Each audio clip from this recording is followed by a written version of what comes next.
It is 6:33 on Thursday, December 14th, 2017, and we are opening the Public Health Hospital District Number 4 King County Board of Commissioners meeting.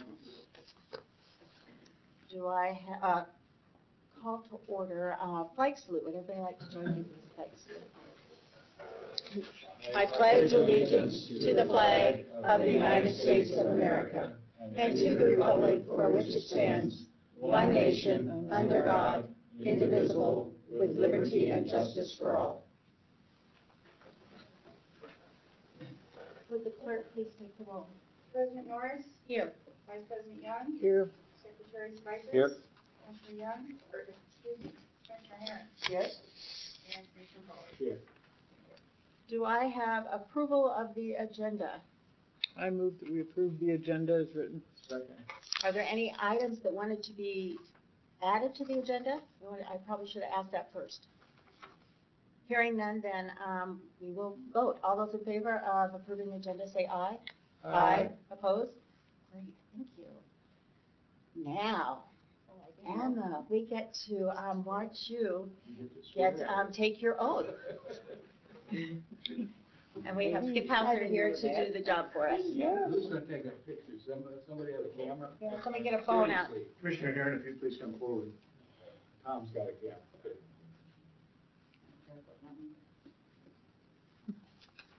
I think you're going to be on TV, so I'll stand here this direction.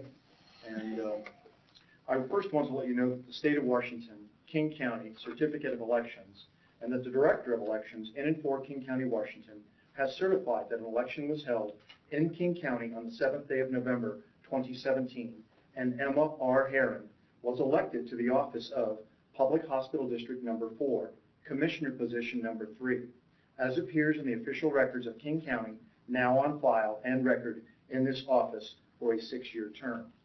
With that certification, you are now eligible to take oath of office.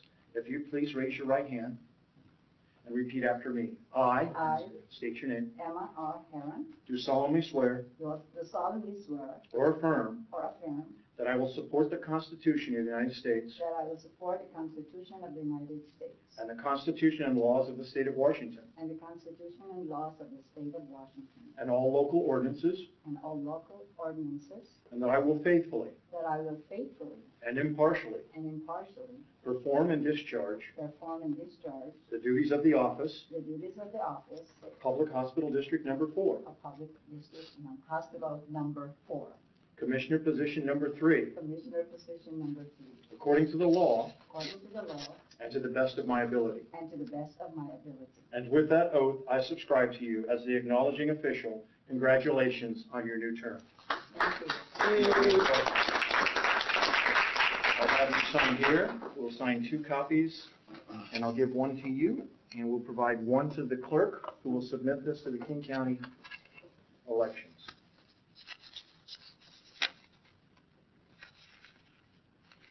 And one more for you, Commissioner here.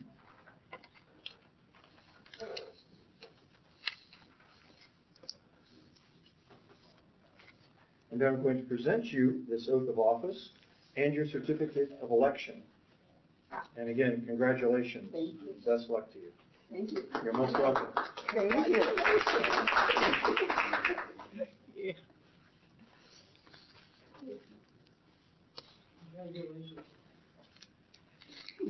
Sorry. Thank you. Congratulations. Do we have any public comment? That's next on the agenda. Yeah.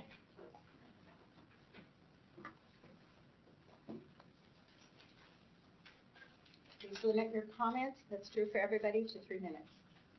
Good evening, Ken Koenig. Mark, I spoke at the last meeting, and I'm aware now that there is a negotiating team established and in place working on the merger discussions and letter of intent with Astria. I would reiterate my comments from last time, which are that if there's any possibility of soliciting more bids, I would urge you to do that and continue to do so, even as negotiations proceed. More are better than one.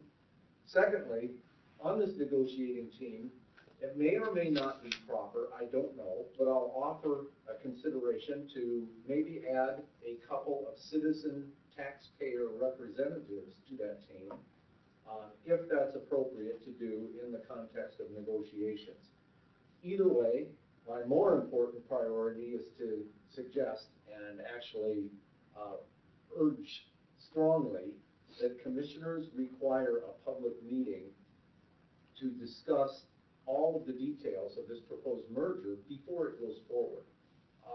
As a taxpayer, and I've estimated based on my old taxes, I've paid roughly $15,000 towards this hospital in my time. I've got a stake in this, and I don't want to have to pay more if a mistake is made. We're already $100 million in debt, and I want to be sure, as a taxpayer and citizen in this district, and I assume and will encourage others who I know have concerns about the hospital too, to come to such a public meeting, at which I hope all of the details of the entire merger and its intricacies could be discussed and displayed. Facts about why is it good, what are the risks, how does this benefit the debt issue, and all of those kinds of details, I would hope, would be laid out in a public meeting and public comment solicited before any vote is taken. Also, I would urge a public mailing be sent out in advance of that meeting, offering the same thing. Here's the basic details. More to be presented at this public meeting, which will be at this date, time, and place. But offer what the proposal is about, what it would affect, and the facts and considerations being taken into account. And then, finally, you might want to consider either a public vote of the district on this merger issue or an advisory vote before the commissioners vote if the public vote is not accepted. In any way, it's key. This is a very important issue to the district, to the hospital, to taxpayers, and as such, I would urge as much public involvement, education, and awareness as is possible, but certainly a well-publicized public meeting. Thank you. Thank you. Are there any other public comments?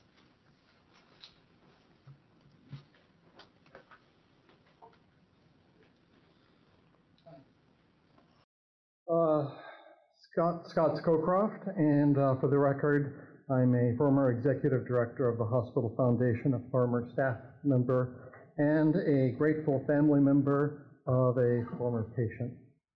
I had an opportunity to listen to last week's work study session and was able to also hear some of the public comments that were there, and I think I heard at least 3 myths that I'd like to bring to your attention, at least myths from my point of view. The first is it's a myth to believe that the public needs to be involved in the affiliation planning process from the beginning. And I base this on the fact that you're all elected officials, and it's a busy time that we're all in, so you're actually hired to do the heavy lifting, to identify what the problems of the district are, and then to come up with a solution. So I would say that there's nothing wrong with this approach.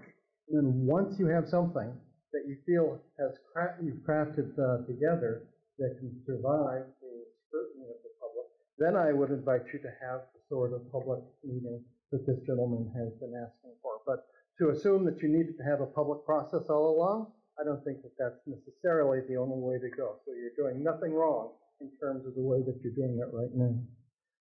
It's a myth to believe that receiving only one RFP reply is somehow bad. What you did with the RFP process was you said, this is what we want. And it's a good thing that it was sent out to a number of organizations and they were able to self-select themselves out of the process, opt out. That one organization said, yeah, we think it might be a good fit. That's great. That's a success for the RFP, and I wouldn't want you to view it in any other way. And the third is that it's a myth to assume that a smaller or distant healthcare provider would inherently or necessarily make a bad fit. If Astria is hungry, innovative, agile, courageous, entrepreneurial, has a fire in its belly, and wants this Snoqualmie Valley Hospital to succeed on its own merits, and if it passes your financial scrutiny, then that's a good thing. So, those are some of the things that have surfaced, and I wanted to put my 2 cents in. And then another 2 cents, and changing the subject slightly, is that I really hope that you, in your negotiations and in your due diligence, consider the verdant model. Don't have time to go into it with public comments, but I have posted a video of Ben L's presentation to you on the subject in 2016 on SVH FORUM website. You're welcome to check that out. And Dariel, if you'd be kind enough to distribute the transcript of that presentation, I would appreciate it. Thank you. Is there any other public comment? I guess. Oh, sure, All right, I don't have any communications except what I just received, so I am going to pass these down.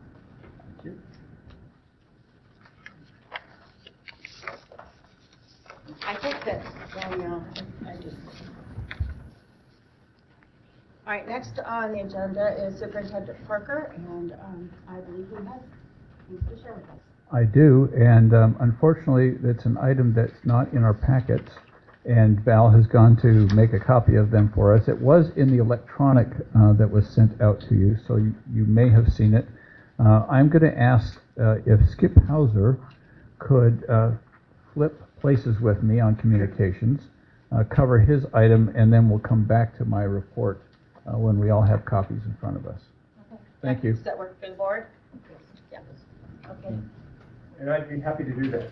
You'll notice on your agenda, there is a new item, and it's called Robert's Rule Reminders.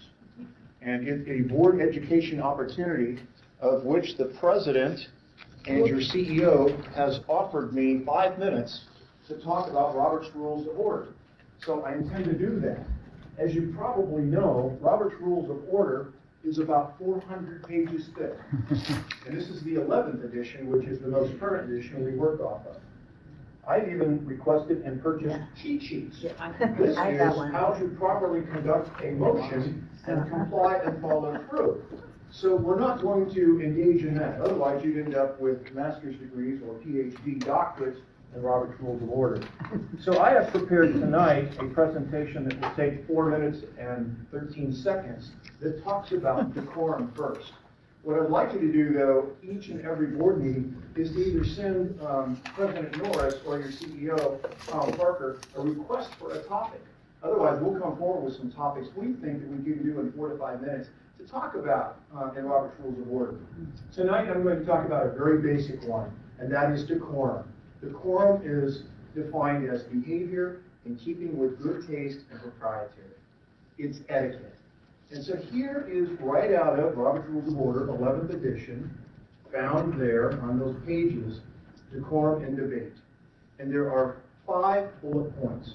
One is to confine your remarks when you have debate, when you're discussing a motion, to the merits of the pending question. Second, and I think this is the most important, this is what we call playing nice and being polite. Refrain from attacking a member's motive. Focus on the motion and the substance, not the person. The measure, not the member, is the subject of debate. In fact, they give you a suggestion. You might say to some member, I believe there's strong evidence that the member is mistaken. You might suggest that there's a misaffirmation of fact. You would never be so impolite as to say, you're wrong, you're a liar, you're not right. These Robert's Rules of Order, again, demands decorum. Address all your remarks through the chair. You would never engage in a give and take back and forth between each other.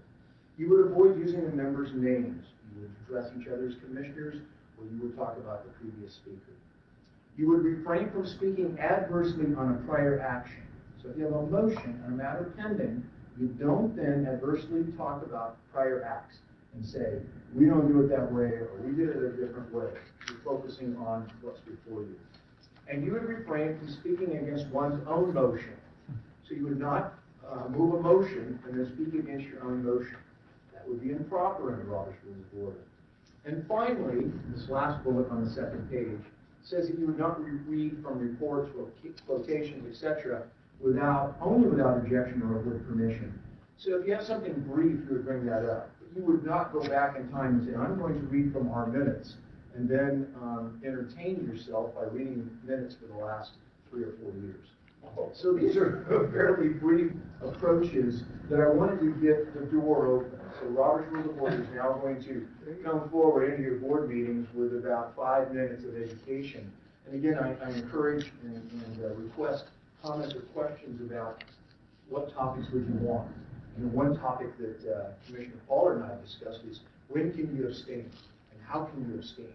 So that's going to be a topic we're going forward to. But other questions that you might have, issues that come up from time to time, this would be a good opportunity for the board to get educated. Instead of waiting for an issue to come up, and then we'll say, well, let's go get educated on that. So we're trying to be a little bit more preventative and a little bit more education involved too. So I welcome your comments and look forward to hearing from the president or your CEO, Parker, as to future topics. Thank you. Thank you. Thank you. You're welcome.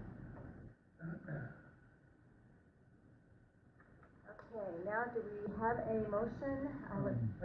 Oh, I forgot about you, Tom. Sorry. Okay, my report is coming now.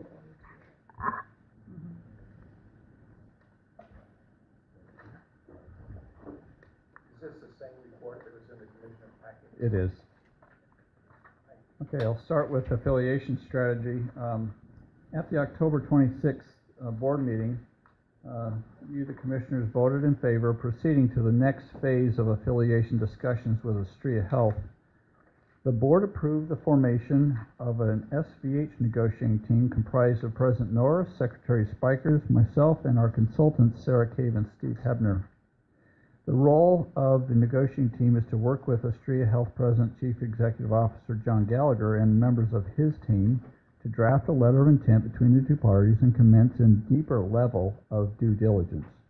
The negotiating team and members of Astrea's executive team came together for their first joint negotiating team meeting on Monday, December 11th, to discuss potential affiliation structures. You may recall in the proposal, there were discussion in the proposal of lease and acquisition, due diligence process and timeline. I'll just tell you, that is an extensive list of documents that we are now preparing. Joint communication planning and future meetings and milestones. The two teams are making positive progress toward our mutual goal of affiliation. I'll say, that said, there's still a lot of work that needs to be done to get from here to there. Snoqualmie Valley Hospital and Astrea Health continue to work together to draft a letter of intent that would be ready for this board's review. More to come. In terms of finances, the financial report this evening will show that October there was net income of $79,000 compared to a budget, strike that, a budget net income, not net loss. We had a budgeted net income of $102,000, so we were a little bit shy of that budget amount. Yet, year to date, our net income is $220,000 compared to our budget of $195,000. Our unrestricted cash rose to $7.1 million. Our average daily census in October was 23.7 compared to the budget of 22, with an occupancy rate of 95%. The emergency department visits year to date through October were slightly above budget. Our operating expenses for the month were 1% or $14,000 under budget, and year to date were 3% or $767,000 below budget in our expenses. November, little preview. November inpatient volumes were lower than October with an average daily census of 22.5 or 90%, and our ED volume average for November was 9.8. It is 10.7 year to date. Some specific items on programs. First of all, and we talked about this extensively during our budget discussion, the 340B drug program. We have completed two important milestones in the startup of our 340B drug program. We have established pharmacy services agreements with Bartell Drugs for its Snoqualmie and North Bend stores, and Safeway for its North Bend store. We have also renewed our eligibility status with HRSA, that's Health Services and Resources Administration, and we expect to have the program live beginning the 1st of April as planned and represented in our 2018 budget. I am really proud to report, with respect to flu prevention, that all Snoqualmie Valley Hospital and clinic staff who work in patient care locations, that's the hospital and our clinic on the Ridge, have been vaccinated for the flu or have received an appropriate accommodation. Thus far, this flu season, we have administered over 1,400 flu shots to the public and our staff. King County Search and Rescue. On our agenda today is the review and request for approval of the agreement with King County Search and Rescue.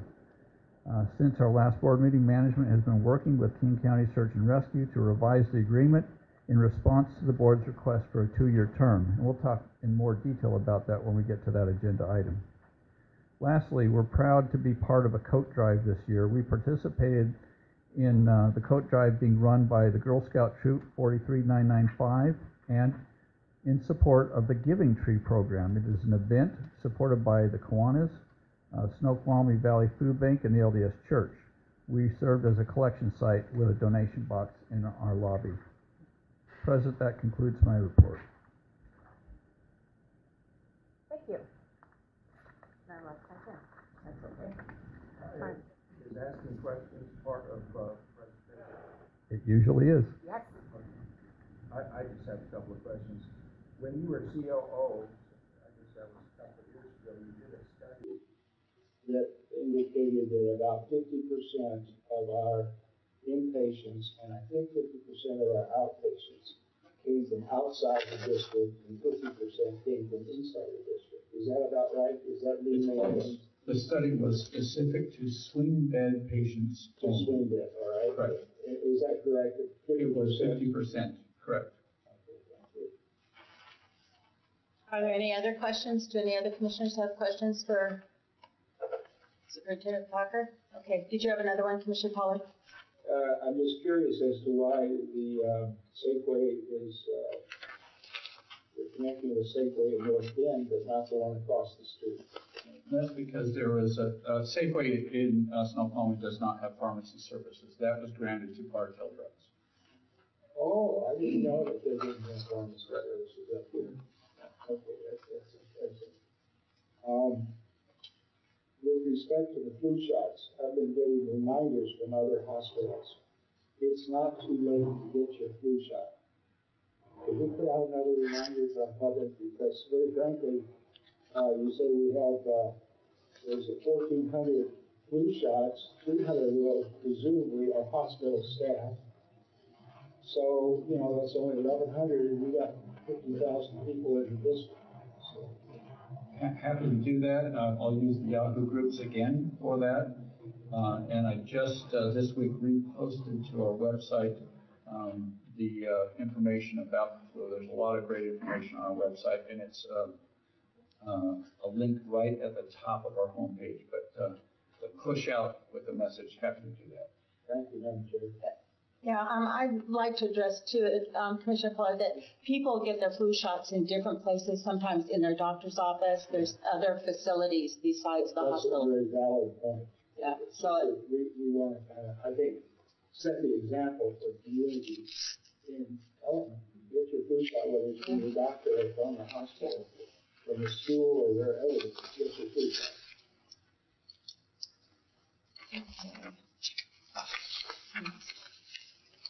all right, next on the agenda we have a consent agenda. So do I have a motion? I have a motion to approve the consent agenda as written. As written. Yep. I'll second that motion. Is there any other discussion? I would not agree to the consent agenda on the approval of warrants, payroll, and payroll taxes. I ask that be removed from the consent agenda.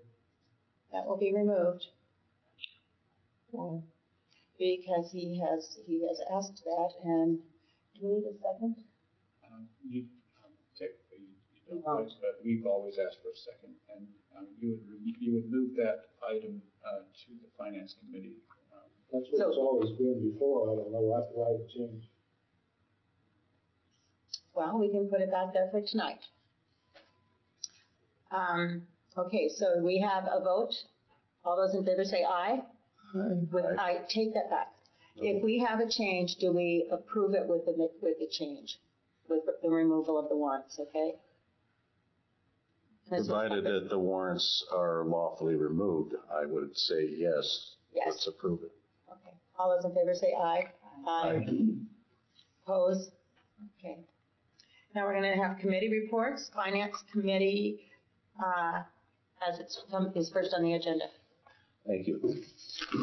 As everyone has a finance committee report, you will see the district has been doing fairly well. And kind of at a yearly look at all of our departments and clinic, the only two departments that are down really are the rehab. I've mentioned this before, and it's kind of a monthly thing about the rehab department.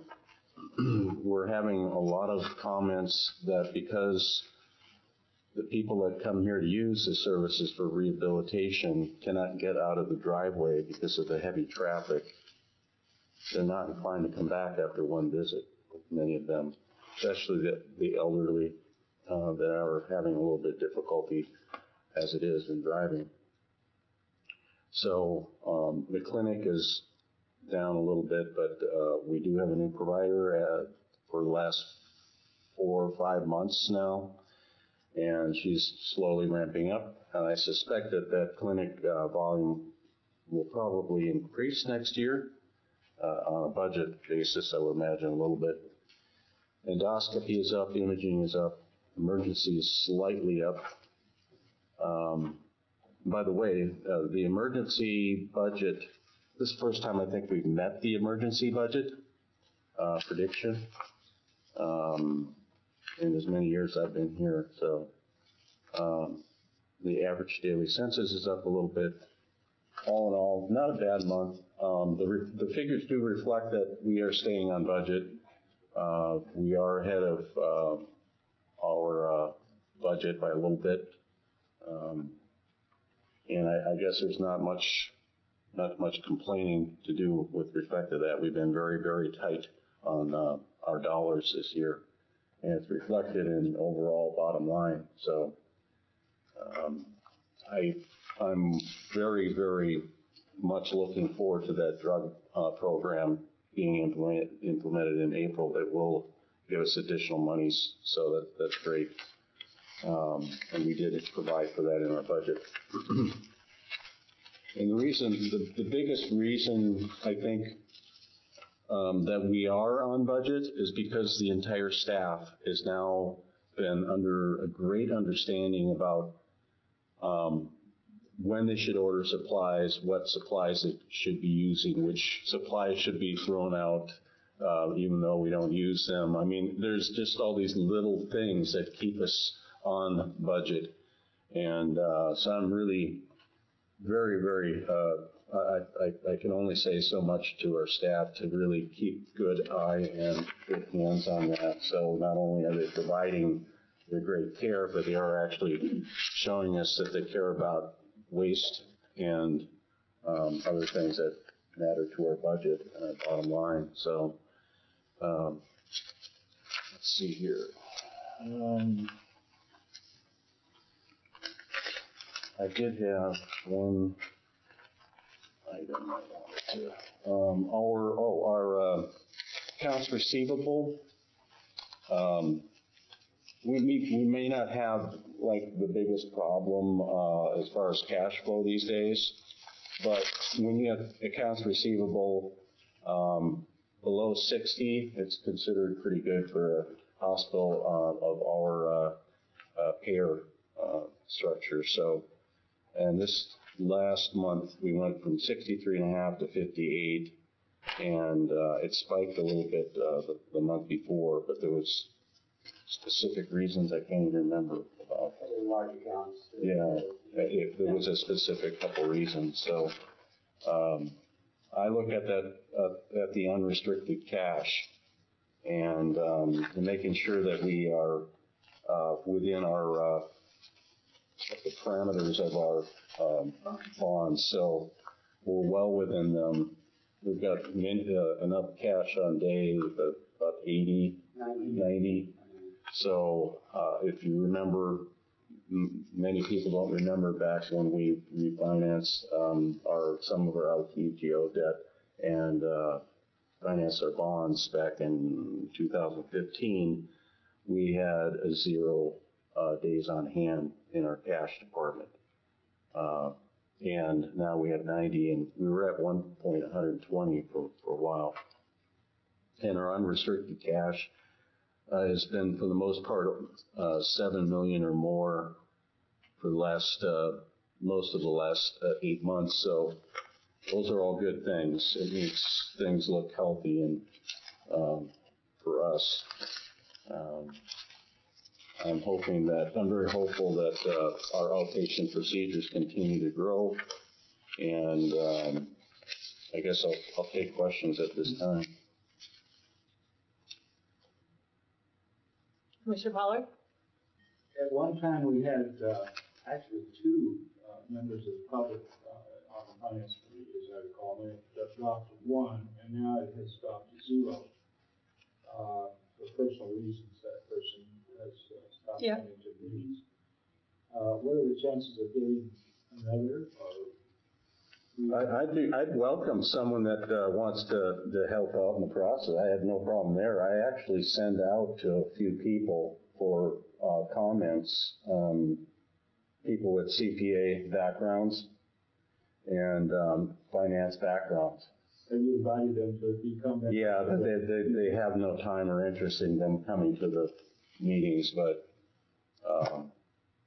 I'd welcome any kind of expertise in our finance meetings, and be more than happy to, if someone has the skills and some of the knowledge with finance, I'd be more than happy to have them come in and help us out. This is not behind the scenes, by all means, meeting structure for the finance meeting, and it's been a very difficult struggle for many years, and anybody that does not accept help is stupid, I think, in my mind, especially in complex financial matters. So I'd welcome any time. And then are you going to ask for the warrants? Yes, I'd ask for approval of the warrants as drafted. I had a question. Approval of warrants, I think it's supposed to ask. You can ask a question afterward, just so we don't forget. So. Before you put that before everybody, I want to make a comment about the warrants. If this board does not approve the warrants, we are telling all our staff that they don't deserve to be paid. We say nobody deserves any money.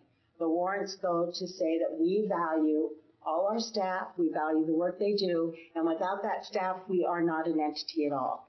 So I think I would suggest that we really think seriously about voting against the warrants, because you're telling people they don't have any value to us. May I respond to that comment? No, I don't think so. I would like, if you have another comment, which I believe you did before. He has another question. Yes. So I just wanted to approve the warrants so that I wouldn't forget that. So at this point, I would move to approve the warrants with the proviso that we could be open to further questions. Yes. I also have a question. I'll second it. On the Clarification, if there is an abstention, is that, Madam Chair, is it considered a no? Do you abstain? What's the definition of abstention? If you abstain from voting, your vote is not counted. It does not necessarily mean it's a no vote unless you have adopted by bylaws that it is a no vote. Yeah, but from It's recorded, Commissioner. recorded as an abstention, but it's not counted as a vote. Does it also mean that whoever abstained refuses to pay the warrant? Well, it means you did not vote on the motion. Your vote is not counted as either a yes or a no. It simply identifies that it's not included. Because you may not vote, it could result in a majority not being reached, potentially. If it was a 2-2 vote, because one member chose not to vote, then that motion would not pass, because your vote is not counted as either yes or no, but simply as abstaining. Okay, thanks for that clarification. Are we ready to vote? All those in favor and voting that the warrants are paid, say yes. Yes. Opposed? Opposed? Okay, thank you. Next, we have medical committee. I believe that there was one other question. Oh, what? I think when I cut in, I just want to. Oh, previously, okay. Just clarify that our long-term, total long-term liabilities, that's our long-term debt, is $97,270,833.33. Is that correct? That's what it seems to be. it sounds about Yeah. right to me. Yep. Yep. Is there a question with that? I just wanted to confirm, because Okay. there are so many figures on these pages, it's sometimes hard to locate the exact long-term debt, which I think is a very important figure for us to consider. Absolutely. And thank you, Mr. Lord. Thank you. We now move to the medical committee. Okay, with your permission, I'm going to be reporting on two meetings because a meeting on November the 7th was after the board meeting, so that report hadn't been done. And so the other meeting was December the 5th. I'm going to kind of do them together, unless there's a problem with that, with updates along the way. Basically, in November, it was quite lengthy description of where you can get a flu shot, etc., and where we were at it. On December 5th, it was 100% compliance, 9 appeals for exemption, and 3 given accommodations out of that. Only 1 regular and 2 per diem staff departed the organization as a result of the mandated compliance. Summary of the 2017 student experience: 75 students logged over 73 student hours within our facility, which is amazing. The district has met with the Snoqualmie Valley Community Network to learn more about their ongoing work and to explore opportunities for joint action. And employee health fair and flu immunization outreach made contact with over 200 community members this year, which I think is not bad. All right, in our lab, we have molecular testing equipment.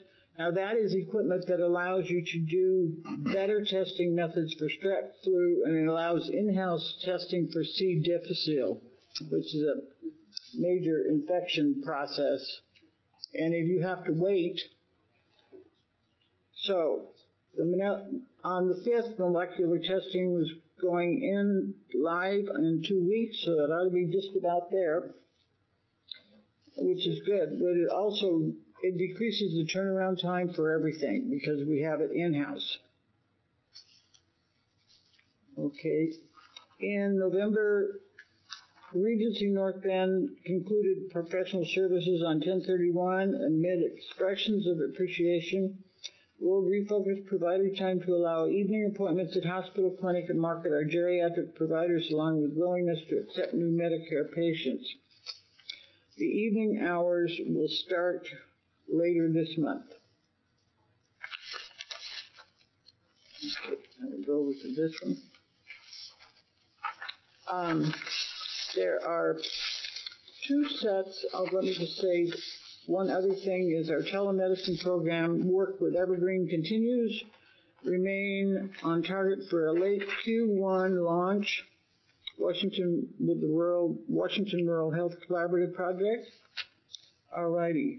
Now, I'm going to move that we accept the privileging for Dr. Philip Lowe, Dr. Nathan Schlichter, and Kim Whittop, MD, Diane Nathan, MD, Karen Stone, MD, Don Finney is a social worker, David Alexander, Dr. Alan Johnson is an MD, Andrew Levine is an MD, Brandon Liu is an MD, and Daniel Susanto. Do I hear a second with that motion? Second. Is there any discussion? Commissioner Pollard? About 2 years ago, I think this issue came up, and I suggested that since we really don't do anything with these names except approve them, or I presume disapprove them if somebody knows something unusual. And why don't we put that on the consent agenda? And the superintendent at the time said, oh, no, you should get to know these names, you should, become familiar with these doctors and so forth.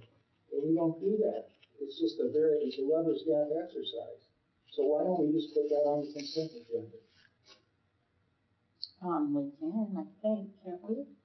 May I comment on that? Yes, you may. Yeah, they do go through extensive vetting. I have no doubt. Right. But as far as the board is concerned, we don't. Commissioner Pollard, could you let him please finish? They go through extensive vetting, as you know, and we had an education session on that. Yeah, we did. And then, the Med Exec committee sees it, and then the medical committee sees it. So I agree. This is just really not, I think what the board needs to do is feel comfortable that that process is doing its job.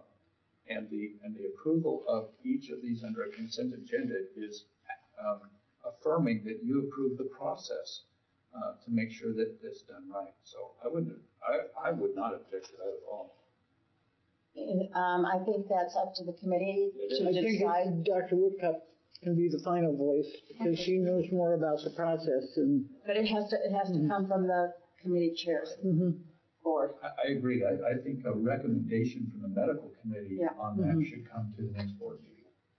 Okay, and we will meet at the next meeting, we will discuss it. Okay, I guess we need to vote. Other questions? Are we voting only on this portion of the report? We're just voting on the And the credentialing. Okay, and at what point will we have an opportunity to ask questions about the report? Once we do the credentialing, if you have questions of Commissioner Young, then you can ask those. Okay. A follow-up question. Is there any other further discussion about the voting?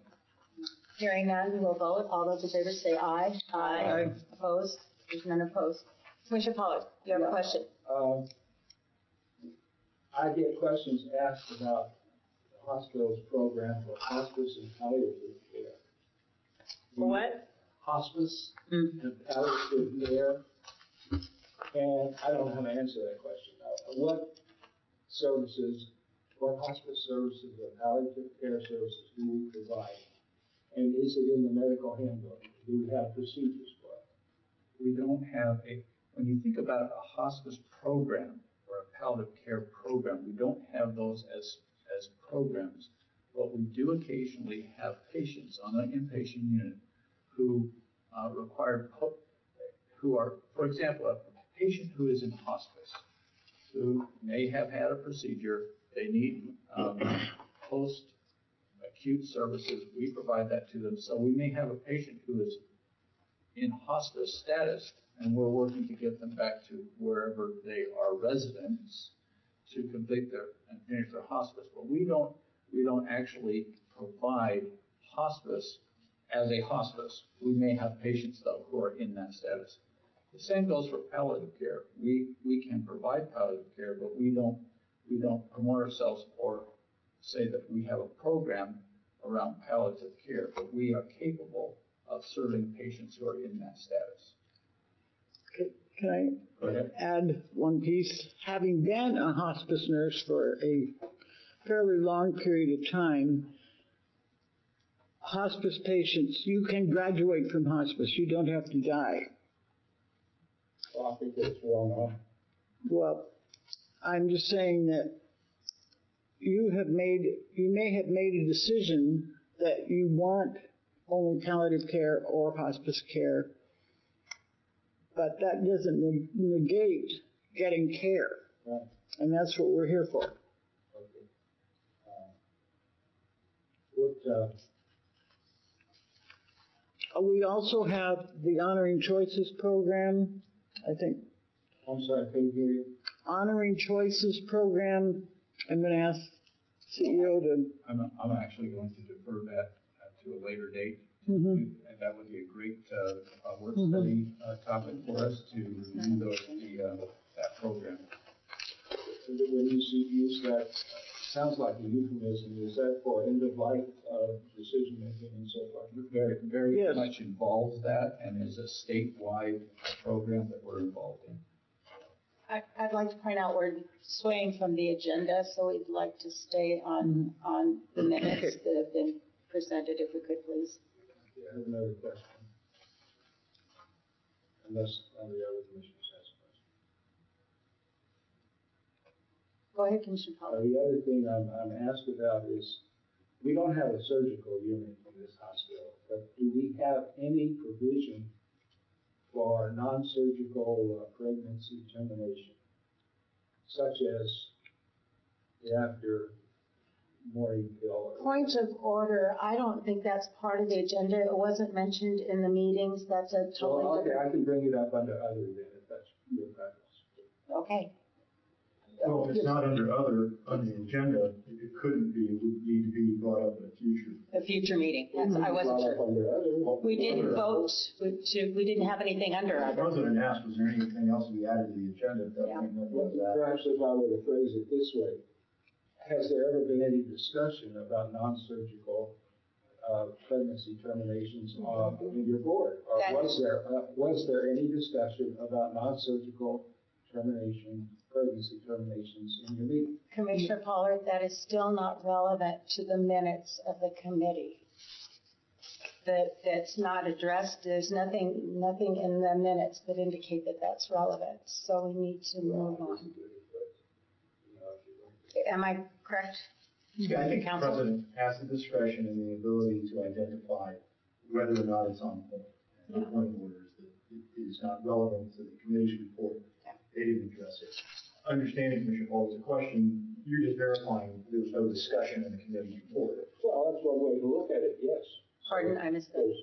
So I think Commissioner Paul just says, there's nothing in the minutes, correct, he's just verifying, there was nothing in the minutes, but that was discussed. That's correct. And Commissioner Young could respond, no, there was nothing. There was nothing in this set of minutes, but I'm fairly certain that several months ago there was something. Right. So you can move on and have it added to the future agenda. Okay. Is there any other questions for medical committee? Hearing none, we will move on to facilities. Thank you, Madam Chair. We've got 5 pages of facilities items here, and I am not going to burden you with all of them. They were put out on the table, and commissioners received them earlier. So mainly I'm just going to hit a few high spots and then ask for questions.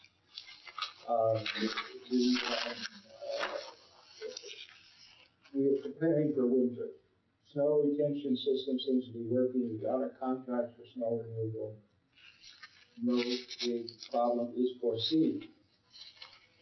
We are looking at removing water from the overhang. We've got a challenge there. But we have been working on hospital accessibility, mainly through signage.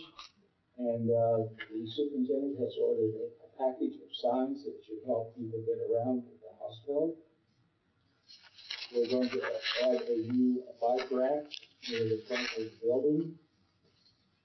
One of the real problems we've got, and Mr. Spiker's alluded to it, is transportation to the hospital.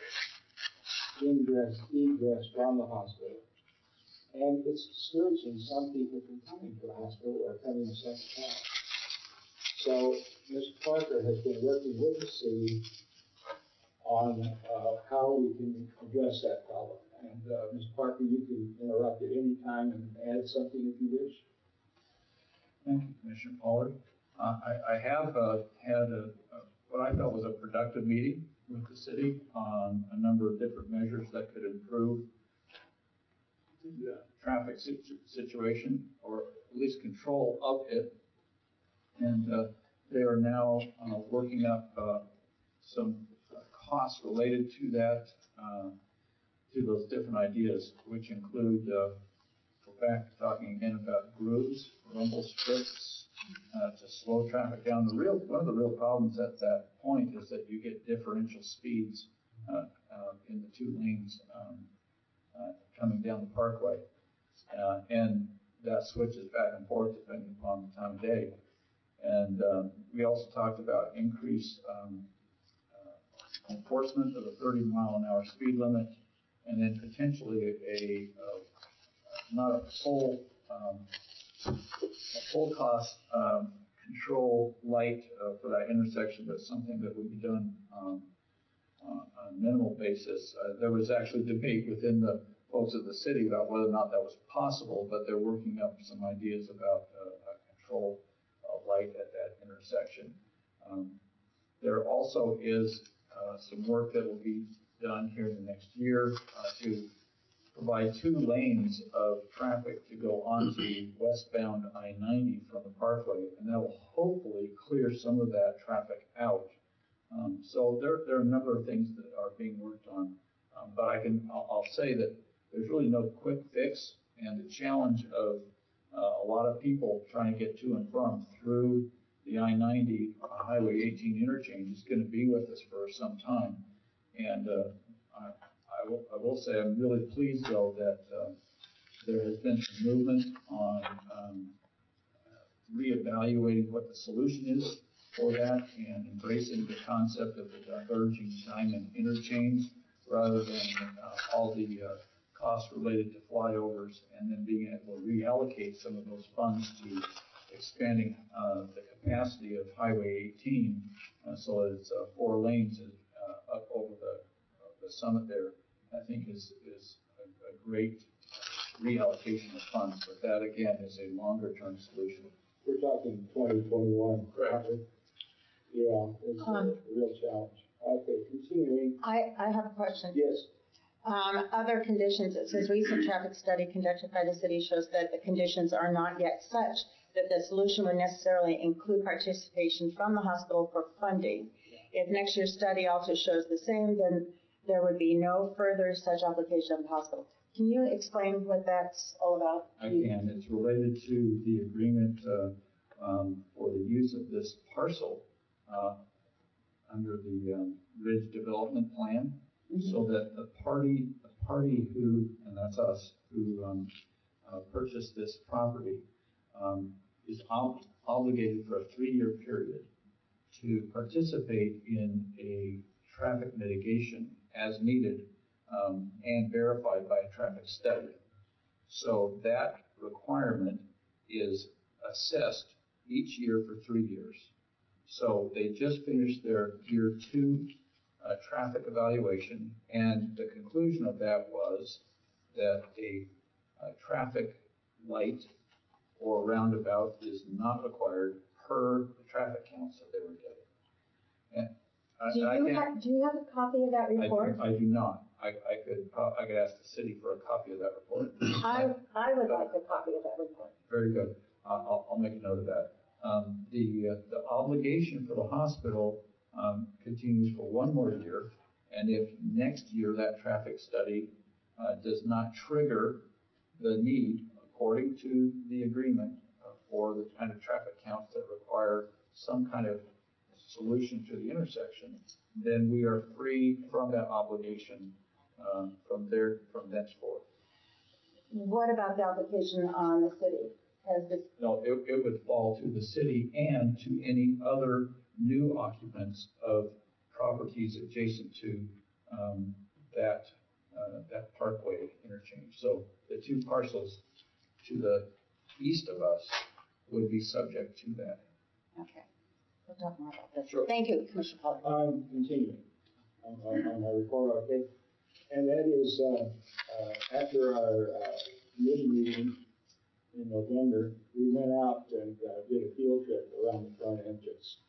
One of the things that the board may not know about, or the public doesn't know about, is that we had maybe a one-off incident whereby a car drove right under our arcade there. And appeared to be, certainly it wasn't. They just wanted to get it out of the rain. But we realized that that could be a threat, that somebody could mistaken the use of an overhang and think that you're supposed to drive up in there. Or you read every day about some car that drives into a convenience store or something. But we felt that maybe we need to take a little preventative measure. And what has been decided is that we'll get another pot like those two big pots out there and put it in the center of the entryway. And that would serve as a barrier and also a reminder to people that this is not the place you drive in. So that was a very important thing we got from our little field trip. Then we have, there's some issues about the developments of Tom. I think you've already addressed most of those, so I don't think we need to get into that. But if you want to talk about the low income housing area and how that will impact the hospital, please feel free to do that. I'm at the will of the board if they'd like to hear more. Okay. Does the board want to hear more about the low-income housing? It sounds like that's the cart before the horse. It's not been approved yet, so. Yeah, it's Still in the works. Yeah, so let's hear it when it happens. yeah. Okay. Good idea. So are we, do we take part in the hearing in any way? Anyone can attend those hearings. The only thing that was coming up in those hearings was the size of the retaining wall, and then the height of one of the buildings on that, in that project. So we're making that known to the planning commission. Okay. All right, the other thing is, we have invited the community to use the hospital for meetings. During December, we didn't have a lot because there weren't too many meetings, but basically it's two Girl Scout groups and one stroke support group from the rehab department and one legal group that are using the hospital for the meetings, and we want to encourage other organizations in the area to please use our facilities. Final note, and when they come in, they might buy things from our gift shop. That was a topic of discussion. It seems to be going very well, and we've asked for quarterly reports on the gift shop. So we'll present that next month or the following month. Thank you. Thank you, Commissioner Pollard. Old business, release on King County Search and Rescue. Tom Pollard. Thank you. I'm going to probably tag team a little bit here with Steve Daniel. Only Steve has done such a nice job working with Glenn's here with King County Search and Rescue. Thanks for being with us tonight. As you recall, the Board of Commissioners requested that we modify the agreement with King County Search and Rescue such that it be a 2-year agreement. Steve, working with Glenn, came up with I think a brilliant solution, and we presented that to the Finance Committee at the last meeting. And that is that we have a 2-year term on the agreement, but there is consideration of the fact that King County Search and Rescue, in order to relocate to the site, is going to spend significant funds in order to have the site work for them. And I think, Glenn, if I'm not mistaken, it's well into about half of your current funds. It's 75,000, which is probably more than 2/3 of our current cash. There we go. So, in recognition of the investment that they'll be making to make that site work for them, and recommitting ourselves to that because we believe it's a positive partnership for us and for Search and Rescue, we modified the contract such that if we unilaterally decided to end that contract any time before the end of 5 years, that we would make a prorated payment to King County Search and Rescue based on amortizing their investment over a 5-year period. So If we terminated the agreement at year 4, we'd pay them 1/5 of their investment. And we will have accounting tracking the investments and the amortization schedule of that and report on that regularly to the Finance Committee. The concern, and rightly so, was that we didn't want to encumber the property, given that we're in conversations with another organization regarding merger or affiliation. And so we believe we accomplished both things in that the amount of money that we would pay to King County Search and Rescue if we were to ask them to depart would be a very small amount with respect to and compared to what the total investment in that property would be in order to repurpose that property. That sounds accurate to me. Yeah. And so before you tonight, we're not voting now, but is you have a copy of the contract, and we'll be asking for a motion to approve that contract and move forward with getting King County Search and Rescue on East Campus and officially our partner there. Point of clarification. Okay, now we're moving, oops, pardon. Oh, yes, May I Mr. ask Polley. a clarifying question at this point, or only after we introduce the motion?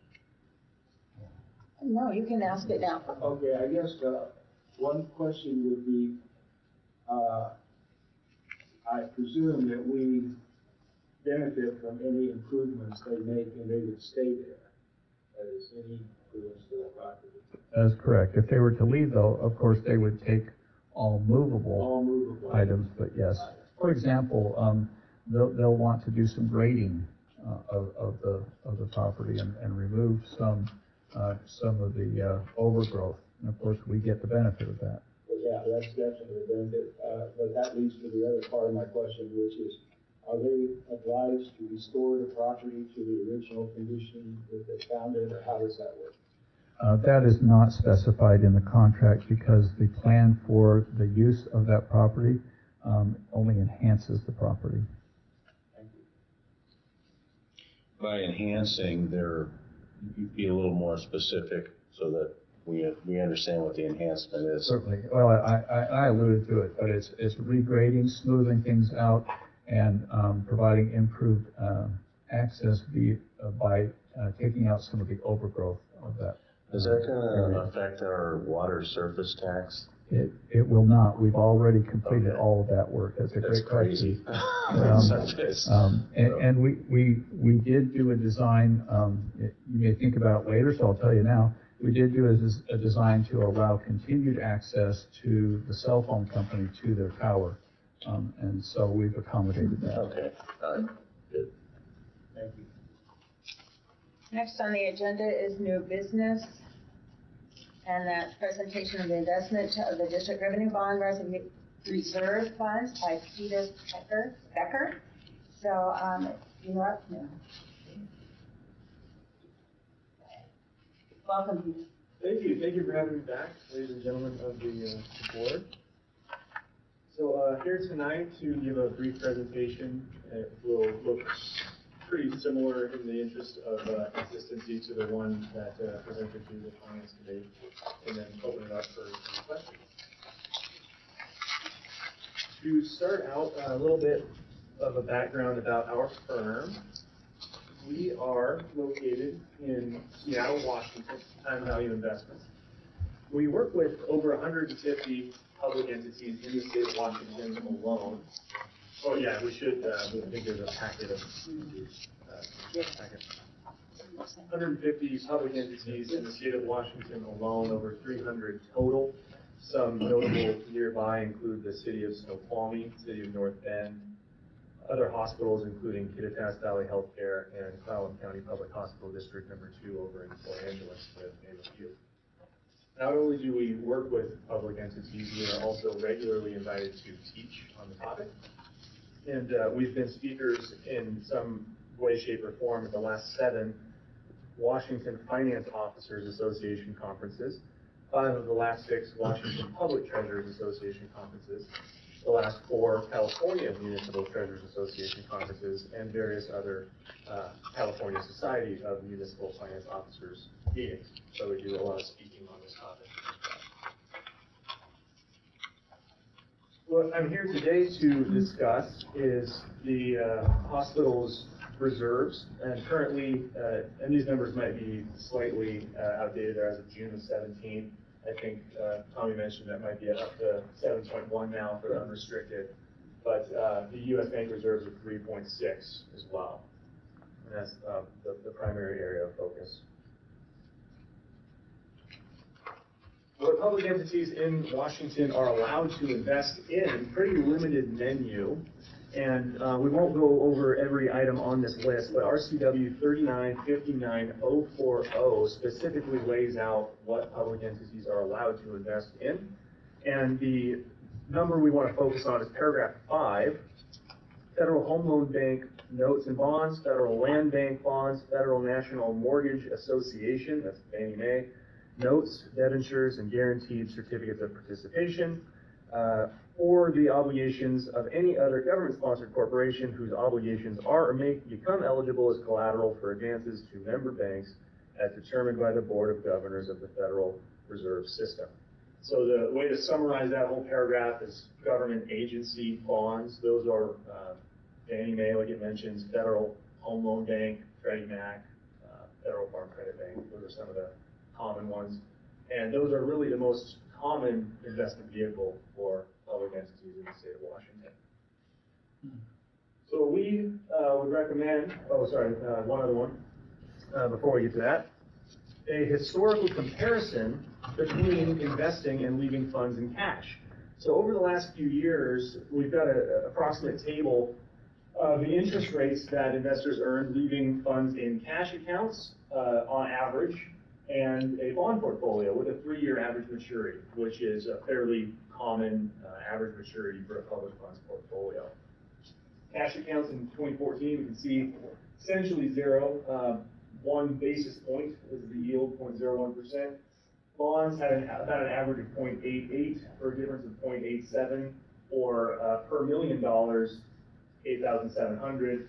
2015, cash rates didn't change. Bond rates got a little bit better, so that difference widened out a little bit to a full percent. 2016, bonds stayed about the same. Cash came up a little bit, so widened or narrowed a little bit back to the 8,800. And then year-to-date current, really the tide has risen somewhat for all ships, and so everything has improved. But we can see that percent difference is still about the same. We're still looking at about a 1% difference.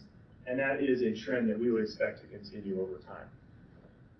So cumulatively, per $1 million, we're looking at about $37,000 over the last 3 years, and like I said, that would probably continue. So what we propose for the hospital is an investment in government agency bonds, as they are one of the most common products used by public entities.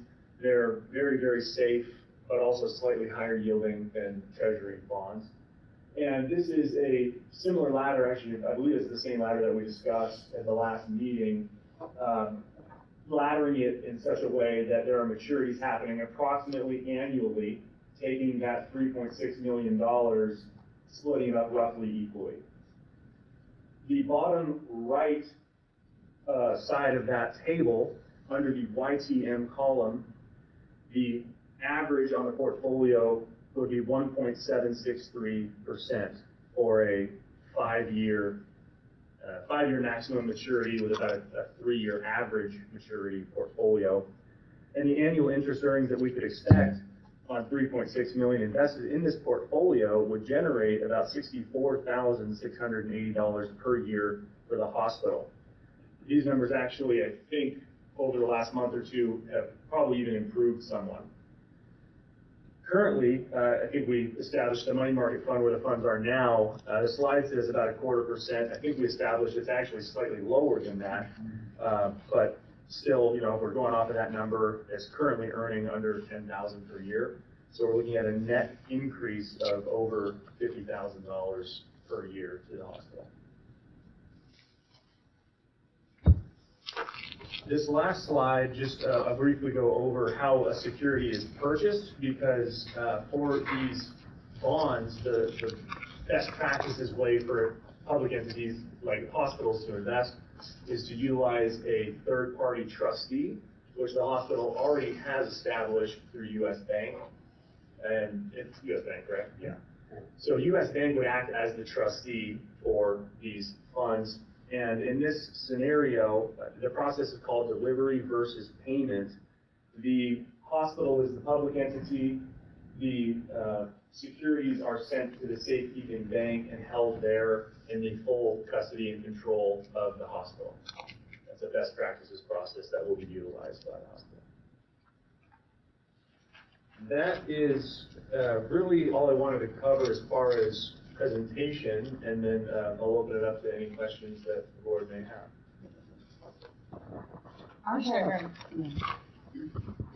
You mentioned the FHLB is a more safer, more secure to invest the bonds. No.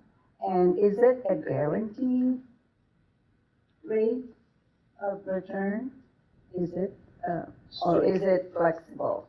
It is locked in. Is it locked in? Yes, So it will whatever not it change. stays, that's it. Correct. Okay. Yeah, the rate of return will be known at the date of investment and will not change. Okay, thank you. Are there any other questions? Mr. Spiker. If we wanted to, would there be flexibility in selling the bonds, or at any time in case there was some other reason to do that? Yes. Without a penalty? There's an active secondary market. There is no early termination penalty, but in a secondary market with interest rates rising and falling, we do face some market uncertainty there. So Sure. If the hospital did voluntarily choose to sell a security early, then we would be looking at what the market would dictate that we're able to get. It could be a penalty, potentially. We try not to call it a penalty, but yeah, there's that potential. All right, thanks. Yeah. Any other questions? Commissioner Pollard. When we talk about bonds, in the old days, they used to be printed. I presume they're digital now. Is that correct? So there's no printing of bonds that you can hold in your hands and read and so forth. Correct. Yeah, it's all done electronically now. They typically don't do it that way. Although I have actually seen one, but no, it's not common practice to be done that way anymore. Can you foresee any way we can get more interest, given the restraints on public bodies? No, because of the limitations involved.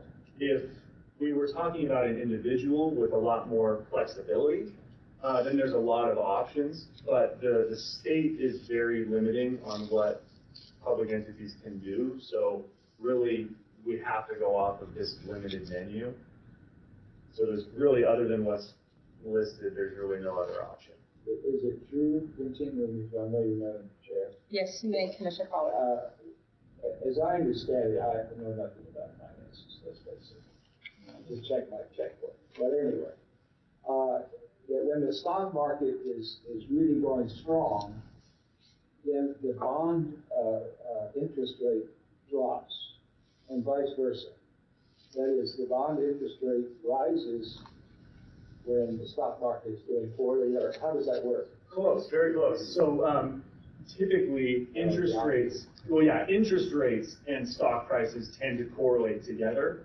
But bonds, they kind of muddy it up, because when the bond market rallies like the stock market, value goes up and interest rates go down. So when the bond market is doing well, interest rates are actually falling. So the interest rate levels and stock prices tend to correlate together. Is there any way to time the purchase of the bonds?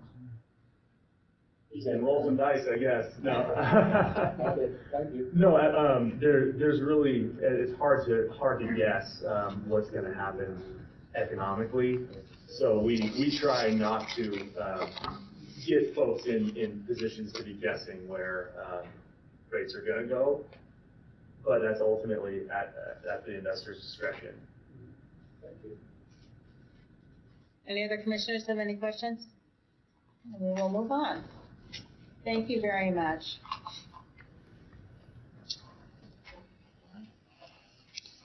All right, next under new business,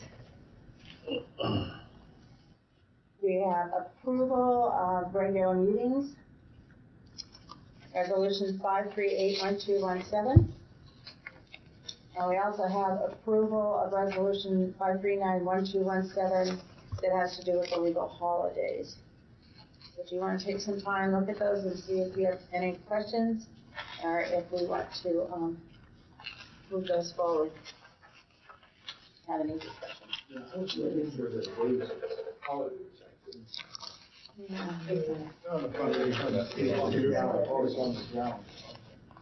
don't see it.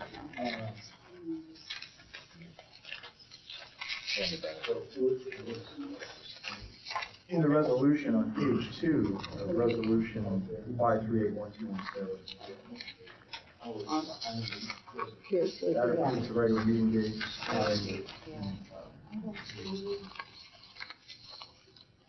Sounds like everything's pretty much the same as last year. Mm-hmm. Okay.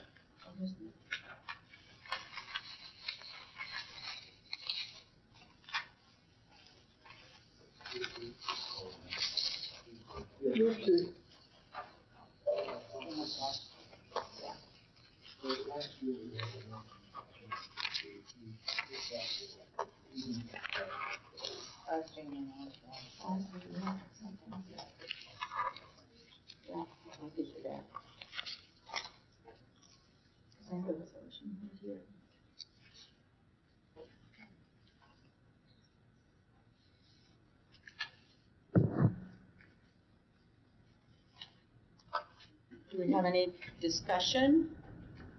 What are we on first? Regular meeting dates. Okay, the first resolution is regular meeting dates.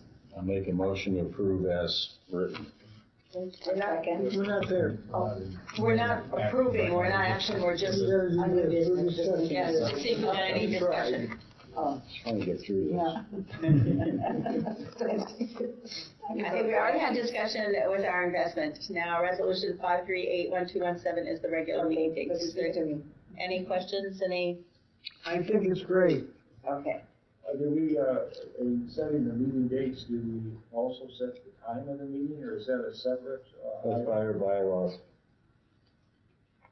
For our bylaws. Yeah. Okay. Resolution 5391217, approval of the legal holidays. Is there any discussion about those? Hearing no discussion, I'll move on. And then the proposed work study schedule. Yeah, we just said that. First, I've been moving papers. There it is. Okay. Is there flexibility in the work study schedule, because it's tough to know 6 months in advance of what you might want to study? Any comment on that? You may. Totally agree with Commissioner Pollard on that. One of the things that I noticed as I was reviewing the minutes of Evergreen Health a few weeks back is how they bring items to the work study session in advance of a regular board meeting, and then when it comes to the regular board meeting, they don't even discuss it because they've discussed it already. So we're going to try and work on that. You've got to see those things far in advance. So where we can't, you see probably some holes, and that's on purpose. So we have the flexibility, as Commissioner Pollard mentions, so that we can bring forward items to work study in advance of them coming for a vote at a regular meeting. Yes, and as you recall at Evergreen, they have designated educational work study sessions. And I was thinking that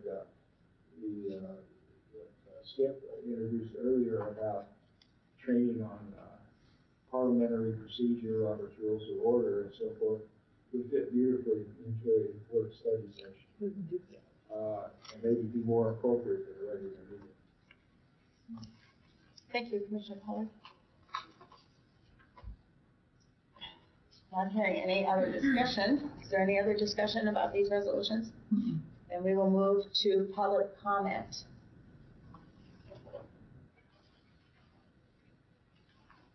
Hi, I'm Glenn Wallace from King County Fish Rescue. I just wanted to say thank you to the commissioners for your support, and we look forward to the partnership.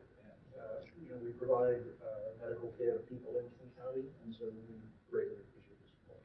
Thank you. I don't know that I can speak for all the commissioners, but I think this is a great partnership, and it's a good thing for the community. Thank you.